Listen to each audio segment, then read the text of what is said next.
আজকের ভিডিওটা নিয়ে চলে এসেছি বন্ধুরা। বর বউ মিলে মারাপিট করছে একদম পুরো অল বাজারের মাঝখানে, আর এদিকে পাবলিক বসে বসে কিন্তু দেখছে মারাপিটটা।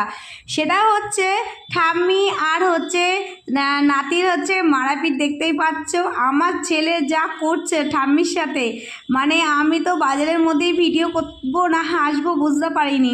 মানে আমাদের বাড়িতে তো কালী পুজো আছে, তোমাদের বলেছি তো, কালী পুজোর জন্য কিন্তু সব বাজার করতে এসেছে আমি আর আমার শাশুড়ি মা। আর এই দিক কিন্তু বাজার করে বাড়ি চলে এসেছি, এসে কিন্তু ঠাকুরের সব কাজগুলো কিন্তু এক এক করে নিচ্ছি। যেগুলো তোমার প্রদীপগুলো কিন্তু সব এক এক করে ধুয়ে নিচ্ছি, কারণ 108টা প্রদীপ ধরাতে হয়, তোমরা সবাই জানো যারা যারা কালী পুজো করো।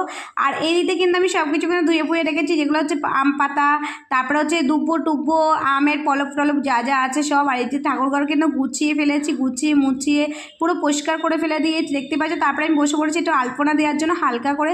আমি জানি আমি যতটা পারি আমি ততটাই করছি, তোমরা কেউ আবার হাসাহাসি করো না, কারণ আমি জাস্ট শিখছি নতুন এর জন্য। তো চলো ডিজাইনগুলো কেমন করেছি তোমাদের একটু দেখিয়ে দিই। আমি জানি ততটা ভালো হয়নি, আমার মন যতটা চেয়েছে ততটাই করেছি, খালি না রেখে যেরকম পেয়েছি সেরকম করেছি।